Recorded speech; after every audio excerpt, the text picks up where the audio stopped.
चला, आपण मागच्या लेक्चरमध्ये शक्य क्रियापद पाहिलेलं होतं, बरोबर आहे. शक्य क्रियापद पाहिलं म्हणजे आपण साधित क्रियापद पाहायला सुरुवात केलेली होती. आपण सर्वप्रथम क्रियापदाचे मुख्य दोन प्रकार पाहिले, एक सकर्मक क्रियापद, अकर्मक क्रियापद. त्यानंतर क्रियापदाचं दोन भागामध्ये वर्गीकरण केलं. ते दोन भागामध्ये वर्गीकरण कसं केलं, एक सिद्ध क्रियापद आणि दुसरं साधित क्रियापद. मग सिद्ध क्रियापदाचे चार प्रकार पडतात. किती प्रकार पडतात? चार प्रकार पडतात. सकर्मक क्रियापद, अकर्मक क्रियापद, संयुक्त क्रियापद, उभयविध क्रियापद. आणि त्याच्यानंतर जे आहे आपण साधित क्रियापद पाहिली. मग साधित क्रियापद म्हणजे काय, इतर शब्द जातीपासून जी क्रियापद तयार होतात त्यांना आपण साधित क्रियापद असं म्हणतो.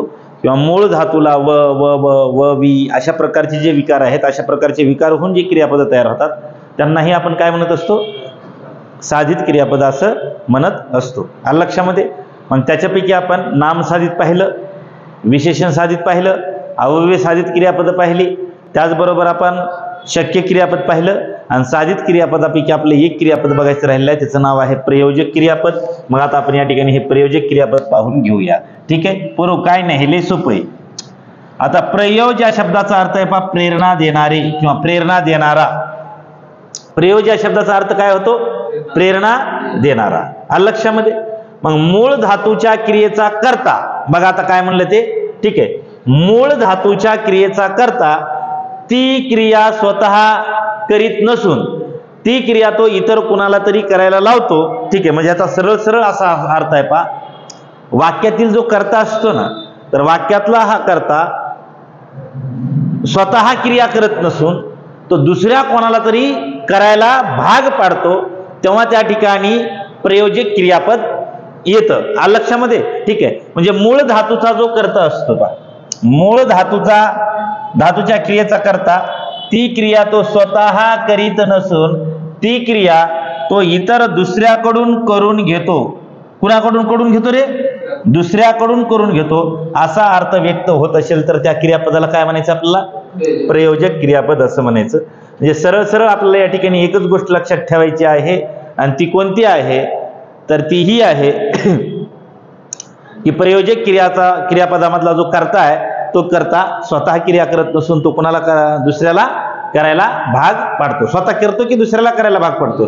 दुसऱ्याला करायला भाग पडतो. आलं लक्षामध्ये. आता इथे पहा, मूळ धातूला व वी व व असा विकार होऊन प्रयोजक क्रियापद तयार होते. म्हणजे मूळ धातूला कोणता विकार होऊन प्रयोजक क्रियापद तयार होतं? व वी व व अशा प्रकारचा विकार होऊन प्रयोजक क्रियापद तयार होतं. प्रयोजक क्रियापद हे नेहमीच सकर्मक असते. प्रयोजक क्रियापद हे नेहमीच कसे असते रे? सकर्मक असते. आलं लक्षात. प्रयोजक क्रियापद हे नेहमीच सकर्मक असते. हे पण मुद्दा या ठिकाणी लक्षात ठेवा. आता आपण प्रयोजक क्रियापद पहा. हा, हे इकडे पहा, हे सगळ्यांनी इकडे नीट लक्ष देऊन आहे का. प्रयोजक क्रियापद, शेतकऱ्याने कामगाराकडून वैरण आणविली. शेतकऱ्याने कामगाराकडून वैरण आणविली. आता मला सांगा, इथं मूळ कर्ता कोण आहे रे? कोण आहे?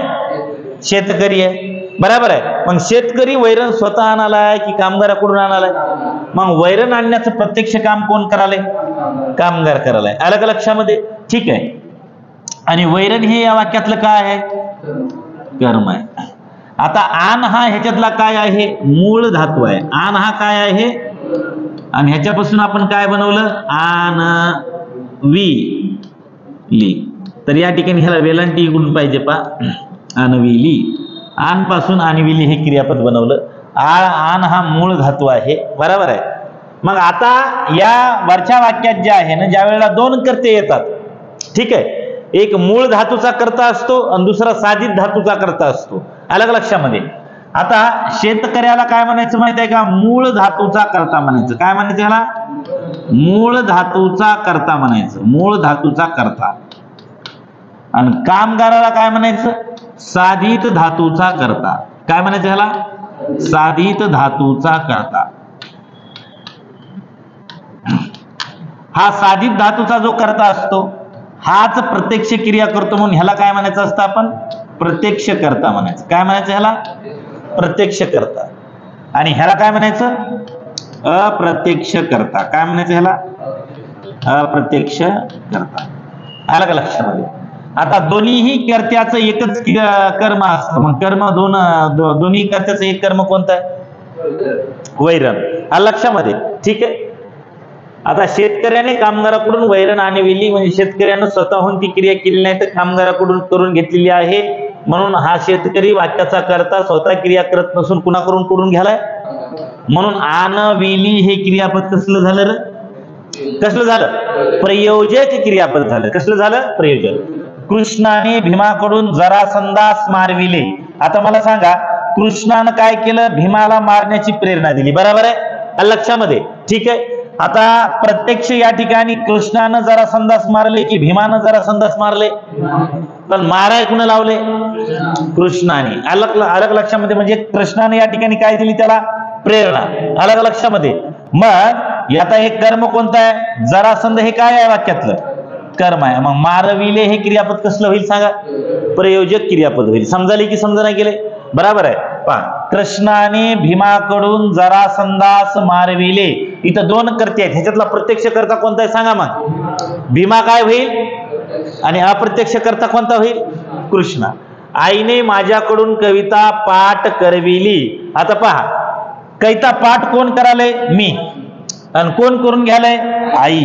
अलग अलग. सिद्ध धातूचा कर्ता कोणता आहे? आई. आणि साधित धातूचा कर्ता कोणता आहे? मी. मी कडून काय तयार झालं? माझ्याकडून. आणि दोघांचंही एकच कर्म आहे. ते एक कर्म कोणतं आहे? कविता. कोणती आहे? कविता. कविता हे वाक्यातलं काय आहे? हो, कर्म आहे. म्हणजे प्रयोजक क्रियापद हे नेहमी कसं असतं रे? सकर्मक असतं. अलग लक्षात? आईने माझ्याकडून कविता पाठ करविली. करविली हे क्रियापद देखील काय झालं? मग प्रयोजक झालं. शिक्षकाने विद्यार्थ्यांकडून पुस्तक वाचविले. शिक्षकाने विद्यार्थ्यांकडून पुस्तक वाचविले. आता मला सांगा, पुस्तक प्रत्यक्ष वाचायचं काम कोण कराले आणि त्याला प्रेरणा कोण द्याले? म्हणजे शिक्षक विद्यार्थ्याकडून काम करून घ्यालेत की स्वतः करालेत? मग अशा प्रकारचं या ठिकाणी क्रियापद हे वाचविले हे काय होईल? प्रयोजक क्रियापद होईल. काय होईल? या वाक्यातलं कर्म कोणतं आहे? हो, पुस्तक हे काय आहे? कर्म आहे. अलग लक्षात? आणि हे दोन कर्ते आहेत. दोन कर्त्याचं कर्म कोणतं आहे? मग ह्याला आपण विद्यार्थ्याला काय कसला कर्म कसला करता म्हणायचं आणि ह्याला कसला करता म्हणायचं? समजायले ना? काकाने गौंड्याकडून भिंत बांधविली. काकाने गौंड्याकडून भिंत बांधविली. म्हणजे आता काकाने गौंड्याला प्रेरणा दिली. बरोबर आहे? प्रत्यक्ष भिंत बांधण्याचं काम कोण कराले? गौंडी. मग हे भिंत काय झालं? वाक्याचं कर्म झालं. आलं लक्षामध्ये? काका करता, गौंडी करता. गौंडी प्रत्यक्ष आणि काका अप्रत्यक्ष. ह्याच्यात सिद्ध धातूचा करता कोणता आहे? सिद्ध. सिद्ध. काका. काकाला काय म्हणायचं? सिद्ध धातूचा करता. अलग लक्षामध्ये? जो प्रेरणा देतो त्याला काय म्हणायचं? सिद्ध धातूचा करता म्हणायचं. काय म्हणायचं त्याला? सिद्ध धातूचा करता किंवा सिद्ध करता म्हणायचं. आणि साधित करता म्हणजे काय? जो प्रत्यक्ष क्रिया करतो त्याला काय म्हणायचं? साधित करता असं म्हणायचं. आलं लक्षामध्ये? ठीक आहे. आता पुढे पहा, आत्र्यांनी पक्ष्यांना झाडावरून उडविले. ठीक आहे. आता आत्र्यांनी पक्ष्यांना झाडावरून उडविले, तर या ठिकाणी आत्रे स्वतः उडालेत की पक्षाला उडायला लावायलेत? बरोबर आहे. ठीक आहे. म्हणजे या ठिकाणी जे आहे उडविले हे क्रियापद देखील कसलं क्रियापद झालं सांगा? प्रयोजक. आणि आता ह्याच्यातलं कर्म कोणतं झालं? तर हे पक्षी जे आहेत का, पक्षी झालं कर्म. ह्याच्यामध्ये आता एकच करताय, आत्रे हेच करताय. वरच्या वाक्यामध्ये दोन दोन करते येत होते. अलग लक्षामध्ये? आता इथं आत्रे हा एकटा करता आहे. ठीक आहे. आणि ह्याला काय म्हणायचं? हो, कर्म. आता पक्षी स्वतः उडलेत की त्यांना आत्रे उडवायलेत? आत्रे उडवायलेत. आलं लक्षात? गंपूने पक्ष्यांना झाडावरून उडविले. वाक्याचा करता कोण आहे? पक्षी. काय झाले? कर्म. पक्षाला काय म्हणायचं इथं? कर्म. मग उडविले हे क्रियापद कसलं झालं? मी तुला रामाकडून 5 रुपये देववीन. हे काय? हे आता परीक्षेत प्रश्न विचारलाय 17 डिसेंबर 2023 जी MPSC ग्रुप सी झाली. हिच्यामध्ये हा प्रश्न जशाच तसा आलेला आहे पहा. ठीक आहे. आणि आपण हे आधीच आपल्या नोट मध्ये इथं दिलेलं आहे. आलं लक्षामध्ये? ठीक आहे. मी तुला रामाकडून 5 रुपये देववीन. आलं लक्षामध्ये? जशाच तसं वाक्य विचारलेलं आहे. मी तुला रामाकडून 5 रुपये देवीन. ठीक आहे. आता मी स्वतः देईल की राम देईल? राम देईल. ह्याच्यातही दोन कर्ते आहेत पहा, एक मी आहे आणि एक राम आहे. आणि रुपये हे वाक्यातलं काय झालं पर हो, कर्म झालं. मग ह्याच्यातला सिद्ध धातूचा कर्ता कोणता आहे, मी, आणि साधित धातूचा कर्ता कोणता आहे, रामाकडून. आलं लक्षामध्ये? ठीक आहे. आईने त्या मुलाला हसविले. आता आईची क्रिया कुणावर झाली, मुलाला. हे काय झालं, आणि आता हसविणारी कोण आहे, का मूल हसते स्वतः, मुलाला कोण हसवायचं काम करतंय, आई. मग हसविते हे कसलं क्रियापद झालं, प्रयोजक क्रियापद झालं. मदारी माकडाला नाचवितो. आता माकड स्वतः नाचतंय की मदारी नाचविते, मदारी नाचविते. मग मदारीची क्रिया कुणावर झाली, मग या ठिकाणी माकड हे काय झालं वाक्यातलं, आणि मदारी स्वतः क्रिया करत नसून तो कोणाकडून करून घ्यालाय, माकडाकडून करून घ्यालाय. म्हणून नाचवितो हे क्रियापद कसलं क्रियापद झालं पर हो, प्रयोजक क्रियापद झालं. गारुडी सापाला खेळवितो. आता गारुड्याची क्रिया कुणावर झाली, म्हणजे हे काय झालं, साप. गारुडी काय आहे, कर्ता. बरोबर आहे. आता मला सांगा, गारुडी स्वतः क्रिया करायला की साप क्रिया करायला खेळायची, साप करायला. म्हणून आता गारुडी या ठिकाणी सापाला क्रिया करायला भाग पडतोय, म्हणून खेळवितो हे क्रियापद कसलं झालं, प्रयोजक. हा लक्षात. प्रयोजक क्रियापदाच्या बाबतीमध्ये कुणाच्या मनामध्ये काही शंका नाही ना. चला आता पुढचं बघू. हे या ठिकाणी लक्षात ठेवा. आता शक्य क्रियापद व प्रयोजक क्रियापद यांच्या रूपात साम्य असते. दोघांची रूप कशी आहेत, कारण शक्य क्रियापद आणि साधित क्रियापद हे दोन्हीही क्रियापद जे आहेत ना, इकडे लक्ष द्या. शक्य आणि साधित या दोघांची रूपे जी आहेत, ही रूपे कशी आहेत रे पोरं हो, सारखे आहेत, परंतु यांचे उपयोग मात्र वेगवेगळे आहेत. आणि उपयोग किंवा यांचा वापर जो आहे हा कसा आहे, वेगवेगळा आहे. लक्षामध्ये हे वेगवेगळं आहे. म्हणजे शक्य क्रिया पहा, म्हणजे ह्यांचे रूप सारखं आहेत म्हणण्याचं कारण काय माहिती आहे का, दोन्हीही क्रियापद मूळ धातूला काय लागून तयार होतात, व व व अलग लक्षात, वी हे प्रत्यय लागून जे आहेत, हे प्रत्यय लागून ते तयार होतात. मग त्यांची रूप सारखी आहेत, पण वापर कसा आहे त्यांचा किंवा उपयोग कसा आहे. म्हणजे हे शक्य क्रियापद काय करतात की कर्त्याच्या अंगी क्रिया करण्याची क्षमता आहे अथवा नाही हे सांगतात. आणि क्रियापद म्हणजे शक्य आणि इकडे मी काय लिहायला पाहिजे होतं, प्रयोजक. शक्य आणि प्रयोजक. ठीक आहे, इथे साधित लिहिले. म्हणजे शक्य आणि प्रयोजक क्रियापदाची रूप जी आहेत ती कशी आहेत पर हो, सारखीच आहेत. शक्य आणि प्रयोजक क्रियापदाची रूप कशी आहेत, सारखीच आहेत. लक्षामध्ये शक्यची ह्याची रूप सारखी आहेत, पण उपयोग आणि वापर त्यांचा वेगवेगळा आहे. ठीक आहे, कसं आहे, आता शक्य क्रियापद काय करतात, कर्त्याच्या अंगी क्रिया करण्याची शक्यता आहे अथवा नाही हे त्या ठिकाणी दाखवतात. आणि प्रयोजक क्रियापदाचा कर्ता स्वतः क्रिया करत नसून दुसऱ्याकडून तो करून घेतो, ती क्रिया दुसऱ्याकडून करून घेतो. ठीक आहे, त्यावेळेला ते काय बनते, प्रयोजक क्रियापद. म्हणून या ठिकाणी हे लक्षात ठेवा, शक्य क्रियापद व प्रयोजक क्रियापद यांच्या रूपात साम्य असते, परंतु त्यांचे उपयोग मात्र निरनिराळे असतात. शक्य क्रियापदाच्या रूपावरून कर्त्याच्या अंगी क्रिया करण्याची क्षमता आहे, कर्त्याच्या अंगी क्रिया करण्याची क्षमता आहे अथवा नाही हे समजते. कशाचे, कोणत्या क्रियापदावरून, शक्य क्रियापदाच्या रूपावरून कर्त्याच्या अंगी ती क्रिया करण्याची क्षमता आहे अथवा नाही ते समजतं. परंतु प्रयोजक क्रियापदाचा कर्ता दुसऱ्याकडून क्रिया करून घेतो. हा या दोघांमधला फरक आहे. खाली आपण चार्टच्या स्वरूपामध्ये तुम्हाला ते समजून सांगितलं, व्यवस्थित पहा. आता बघा सिद्ध क्रियापद. आता सिद्ध क्रियापद कशाला म्हणायचं पोरं हो, जे मूळ धातूपासून क्रियापद बनतं त्याला कसलं क्रियापद म्हणायचं आपण. आता बस पासून बसतो असं क्रियापद बनलं, हे सिद्ध क्रियापद झालं की साधित क्रियापद झालं. आणि बसवते म्हणल्यावर सिद्ध झालं की साधित झालं, साधित झालं. लक्षामध्ये. ठीक आहे, मग आता हे इकडे सगळ्यांनी नीट लक्ष देऊन आहे का, सिद्ध क्रियापद या ठिकाणी इकडे दिली शक्य क्रियापद आणि या ठिकाणी दिली तिथं प्रयोजक क्रियापद. आता यांच्यातले फरक पहा. ठीक आहे, आता मी चालतो याच्यातला मूळ धातू कोणता आहे रे पुरो हो, मग चाल पासून या काय ठिकाणी काय तयार झालं, चालतो. अलग लक्षात. मग चालतोला तुम्ही कसलं क्रियापद म्हणणार, सिद्ध क्रियापद. काय सिद्ध क्रियापद, कारण ते कोणत्या धातूपासून बनलंय, चाल या सिद्ध धातूपासून बनलेलं आहे. हे समजायला की समजायला गेलंय. आणि मला 2 मैल चालवते. आता मला 2 मैल चालवते म्हणजे माझ्या अंगी चालण्याची क्षमता आहे हे सांगायलंय. म्हणून चालवते हे क्रियापद कसलं झालं रे पोरं? हो, शक्य झालं. आलं का लक्षामध्ये? आणि तिकडे पहा, आई मुलाला चालवते, आई मुलाला चालवते. आता चालवते आणि हे चालवते दोन्हीही रूप सारखेच आहेत ना, दोन्हीही रूप सारखेच आहेत ना क्रियापदाचे, पण एक शक्य आहे आणि एक प्रयोजक आहे. कारण या ठिकाणी हे इथलं चालवते हे प्रयोजक का आहे? कारण या ठिकाणी आई स्वतः चालवली की मुलाला चालायला लावायली? म्हणजे या ठिकाणच्या वाक्यातला आई हा करता स्वतः क्रिया करत नसून तो कुणाला करायला लावायलाय? मुलाला करायला लावायला. म्हणून हे चालवते हे कसलं क्रियापद झालं पोरं? हो, प्रयोजक क्रियापद झालं. ठीक आहे. त्यानंतर पहा, मी खेळतो. आता ह्याच्यातला मूळ धातू कोणता आहे? हा, खेळ. मग खेळतो हे क्रियापद कसलं झालं सांगा? हा, सिद्ध क्रियापद झालं. आजारानंतर आता मला खेळवते. आता आजारानंतर आता मला खेळवते म्हणजे माझ्या अंगी खेळण्याची क्षमता आहे हे दाखवायलंय. मग ती क्षमता आहे म्हणून हे कसलं क्रियापद झालं? आता खेळवते हे कसलं झालं आणि खेळतो हे कसलं झालं? आणि पहा, आई मुलाला खेळवते. आता आईची क्रिया कुणावर व्हायली?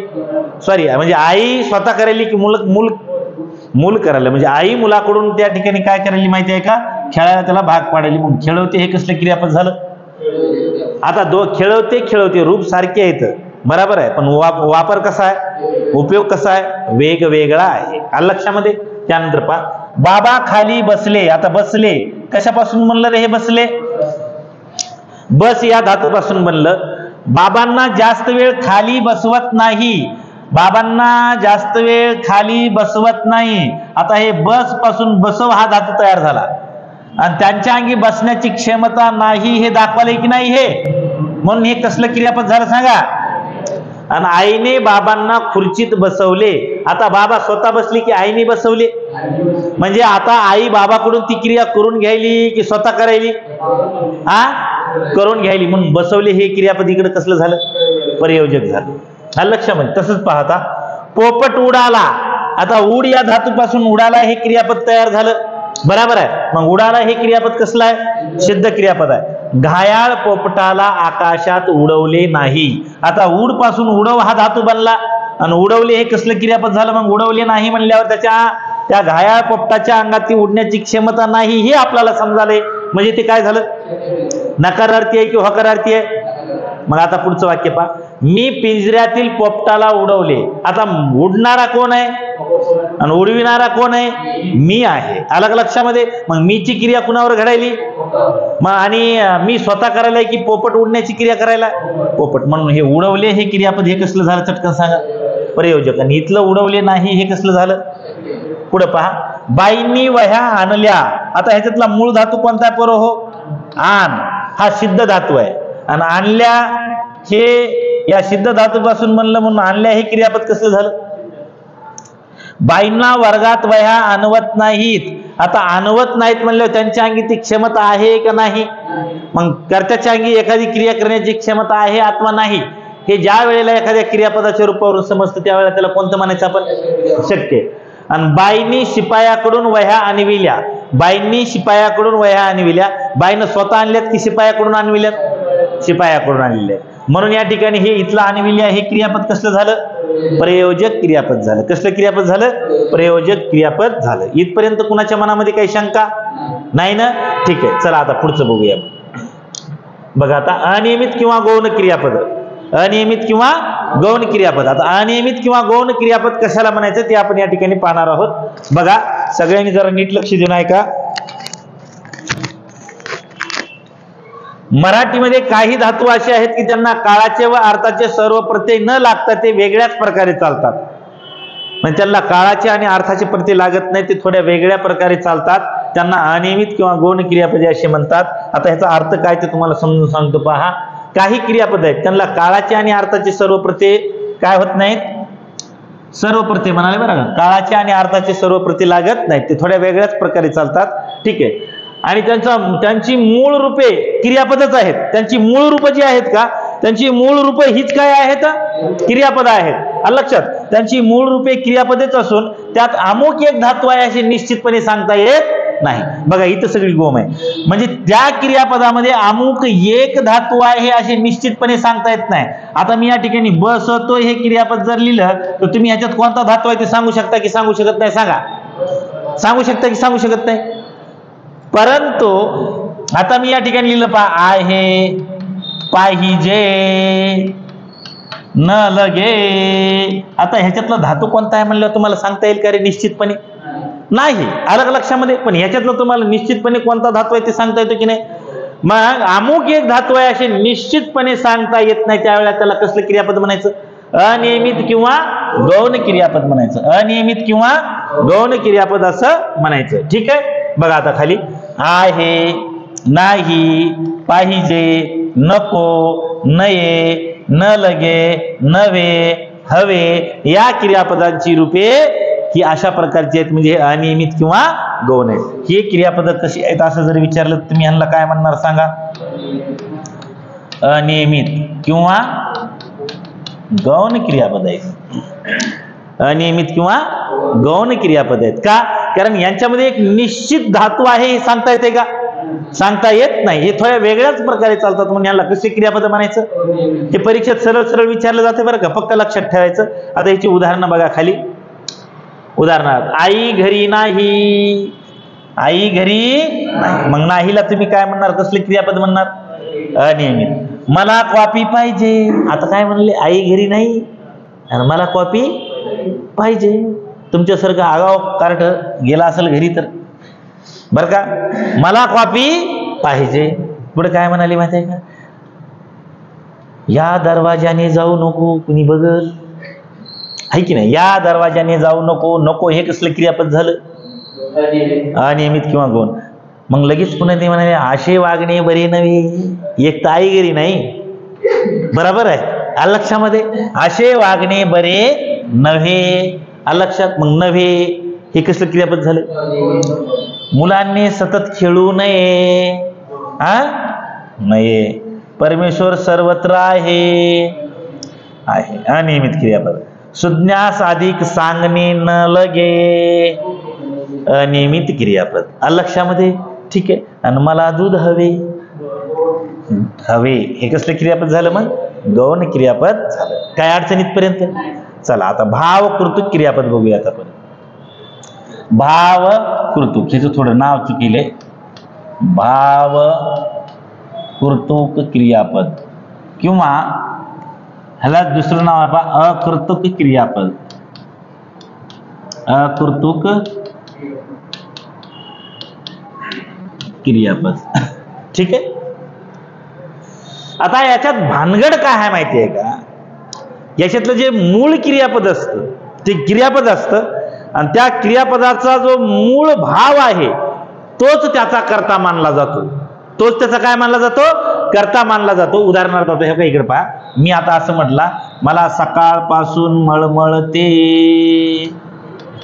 किंवा मी म्हणलं तिला सकाळपासून मळमळते. म्हणजे काय तर घोटाळा झाला असं. मळमळते कधी? बरोबर आहे. बघा आता काय मळमळते. आता हे मळमळते हे क्रियापद आहे की नाही? बरोबर आहे. आता मला एक गोष्ट सांगा, या क्रियापदातला मूळ भाव काय आहे? होणारी काय आहे इथं? काय आहे? मळमळ. तर मग या मळमळते या क्रियापदातला जो भाव आहे, भाव कोणता आहे? मळमळ होणे हा त्या क्रियापदाचा काय आहे? तर या क्रियापदातला मूळ भाव जो आहे तो मूळ भावच या ठिकाणी त्यातला काय केला जातो? कर्ता मानला जातो. म्हणून त्याचं नाव काय पडले? भाव कृतुक. कृतुक म्हणजे काय रे पोरं? हो, कर्ता. आणि कोणता कर्ता आहे? तर भाव हाच कर्ता आहे. कशातला भाव हा कर्ता आहे? या क्रियापदातला भाव हा कर्ता आहे. हे कुणाला कळालं? कळालं का? ठीक आहे. आता ह्याला अकृतुक क्रियापद का म्हणायचं? कारण अशा क्रियापदाच्या वाक्यामध्ये कर्ता जो आहे तो कर्ता स्पष्ट रूपामध्ये दिलेला नसतो. कर्ता स्पष्ट दिलेला नसतो. कर्ता स्पष्टपणे दिलेला नसतो आणि म्हणून त्यांना आपण काय म्हणायचं? अकृतुक. अकृतुक म्हणजे कर्ता नसणे. लक्षामध्ये. आता खाली पहा. ज्या क्रियापदाचा मूळ अर्थ किंवा भाव हाच त्याचा कर्ता मानावा लागतो अशा क्रियापदांना भाव कृतुक क्रियापद असे म्हणतात.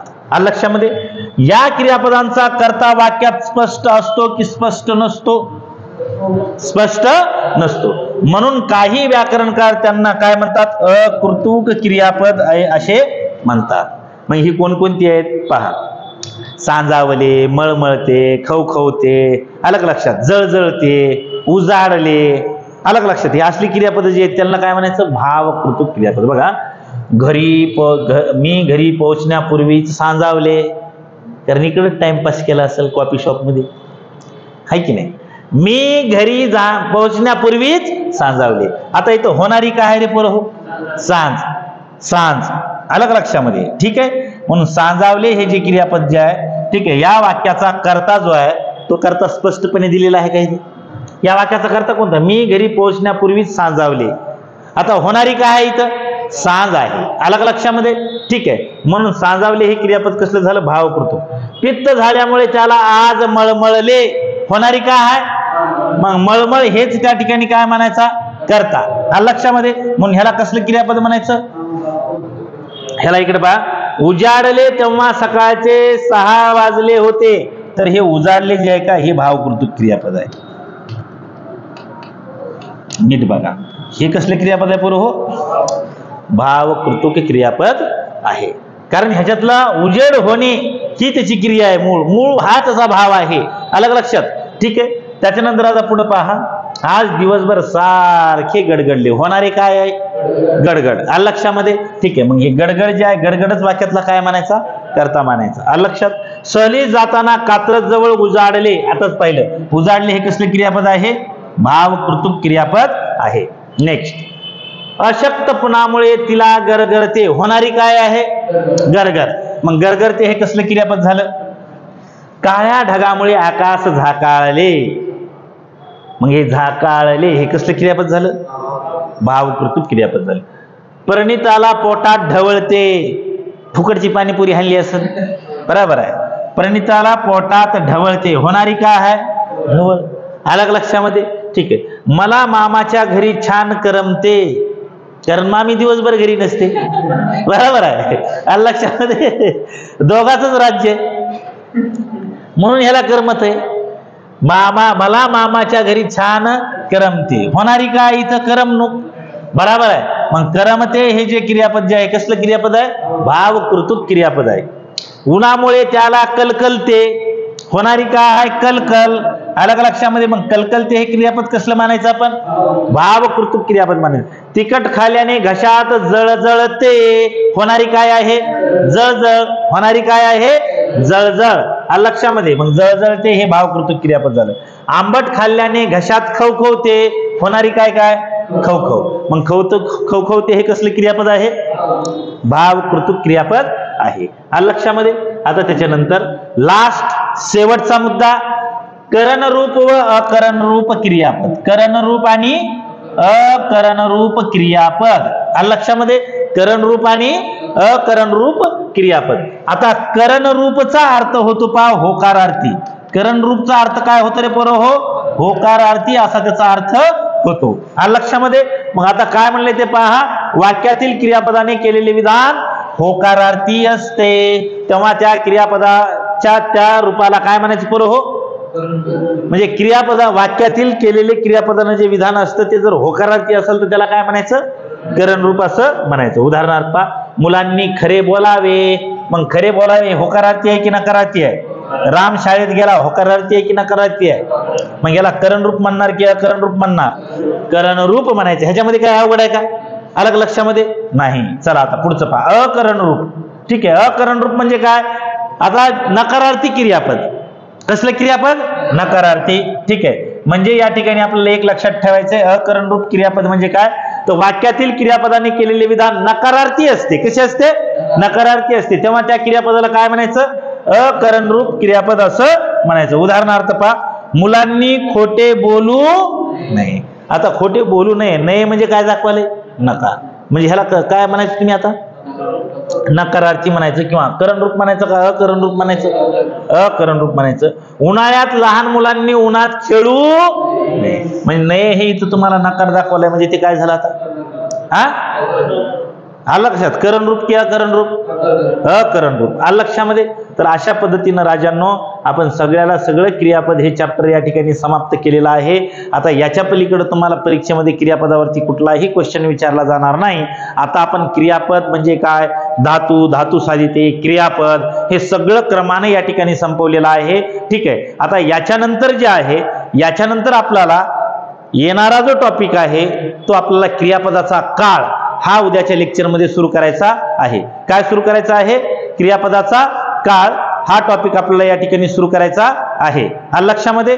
ठीक आहे. मग आपण आजच्या दिवस थांबूया आणि उद्याच्याला भेटूया. ओके. काय झालं बघा?